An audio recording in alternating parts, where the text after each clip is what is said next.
মাত্র এক সপ্তাহের ব্যবধানে অস্বস্তি শুরু হয়েছে নিত্য পণ্যের বাজারে। পেঁয়াজের দাম কেজিতে বেড়েছে 15 থেকে 30 টাকা পর্যন্ত।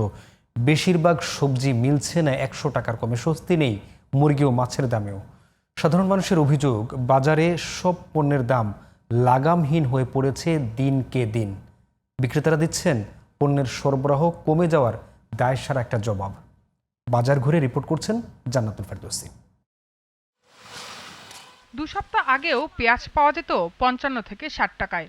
কয়েকদিনের ব্যবধানে খুচরা বাজারে পেঁয়াজের ঝাঁজে এখন নাজেহাল রাজধানীবাসী।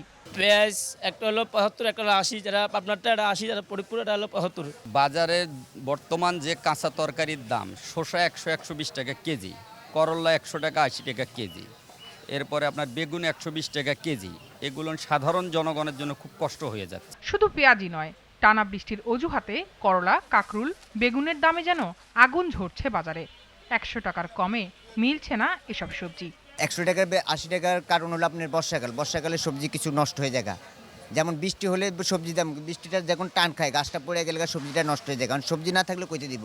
সরবরাহ কমে যাওয়ার অজুহাতে প্রায় সব ধরনের মাছের কেজিতে 50 থেকে 100 টাকা পর্যন্ত বাড়তি দাম হাঁকছেন বিক্রেতারা। পাবদা 500 টাকা কেজি, চেলা 600, কাসকি 500, মাছ কম, এটার দাম একটু বেশি।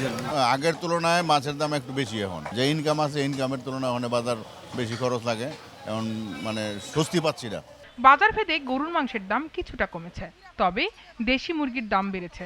সপ্তাহের ব্যবধানে কক ও লেয়ার মুরগিতেও বেড়েছে কেজি দর। কুরবানি ঈদের আগে বিক্রি করতাম 780, 800, 750, এখন একটু দাম কমছে। এই কারণে আমরা কম দামে বিক্রি করতেছি, যাতে গরিব মানুষ খাইতে পারে। সোনালিটা ছিল 280, এখন বা 300, এখন বর্তমানে 350 টাকা, 50 টাকা কেজিতে পারছে। দেশি 550 টাকা কেজি, আগে এরকম 520 টাকা 500 টাকা ছিল, এখন একটু বাড়ছে। বাজারে আসলে দেখা যায় নাগানের বাইরে দাম বেশি, পকেটে টাকা হিসাব করে মিলাইতে পারতাছি না আর কি। বাজারগুলোতে ডিমের দামও বেড়েছে, ফলে বিপাকে পড়েছেন মধ্য ও নিম্ন আয়ের মানুষ। ডিমের হালি খুচরা লাল ডিম 48 টাকা, সাদা ডিম 45 টাকা, লাল ডিমের ডজন 140, সাদা 135। বাজার নিয়ন্ত্রণে দ্রুত সরকারের কার্যকরী পদক্ষেপ নেয়ার দাবি ক্রেতাদের।